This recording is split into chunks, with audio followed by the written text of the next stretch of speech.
budget ulam for today na nagkakahalaga ng 450 pesos lamang at meron ka pa ng mga ibang sangkap dyan na natatabi, pwede mong magamit para mas makabawas pa sa ating budget. So, ito nga pala ang aking mga nabili. Galunggong, isang tumpok na halagang 100 pesos at tilapia sa halagang 160 per kilo at tahong na halagang 100 pesos lang. At syempre ang ating mga ibang ingredients dyan. So ngayon, ito nga pala ang aking lola. Lola, ano nga palang lulutuin natin dito? Anong Lutong pinaksiw, galunggong, tilapia, piprito, tahong isuswang. Wow! Ayan. So, gawin na natin at nang makakain na tayo, mga kasis.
Mas gusto ko yung mga lutong probinsya.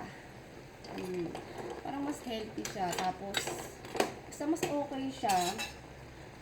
Mas gusto ko yung lasa ng mga lutong pang probinsya. Nakatikim na ba kayo mga kasis ng kohol?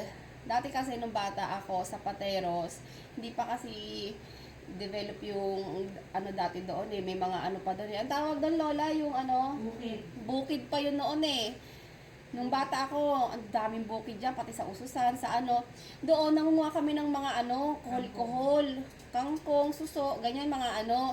Yung gagawin ng tatay ko, may dala kaming timba eh. Tapos gagawin ng tatay ko, yung tatay ko, lolo ko yun ah.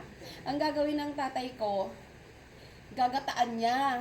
Naku, pagkasarap talagang hihigupin mo yung ano, ang sarap. Yun. Ngayon, ang tagal ko na hindi nakakatikim nun, so sana ma-vlog natin yan, maana natin dito. Masarap yun, try nyo. So, ayan. Luto na yung ating tahong. Paborito ng anak ko to, paksiw. So, hayaan ko na lang siya dyan. Timplado na siya. Meron na siyang bawang, sibuyas, luya, suka, asin at paminta. Yan. Ang ginamit ko dito sa paksiw na to, galunggong, kasi wala tayo yung isang klase ng isda na masarap i-ganyan eh. Yung, ano bang isda yun? Anong isda yun, La? Ha? Yung pinapaksiw na ganito. May isa pang klase na masarap na isda na mas bagay dito. Nakalimutan ko lang eh. Next episode, char. So, ayan. Hayaan lang natin siyang kumulo. Ganyan lang siya. Purong ano to nga pala. Purong suka to. Wala siyang halong tubig. Okay, sandok na tayo ng ating ulam. Ang sarap naman nito. Sandok pa lang, panalo na. Paksiyo. So, ayan, kain na nga. Sandok-sandok na si Mama. Okay, pray na muna tayo. Amen. Yay! Okay, hati-hati lang. Hati-hati lang. Sharing is caring. Sarap ah. Sarap talaga. May kasama ba yun? Masarap, di ba? Sarap. Kamatis. Sarap ah. Parang gusto ko ng maraming subo.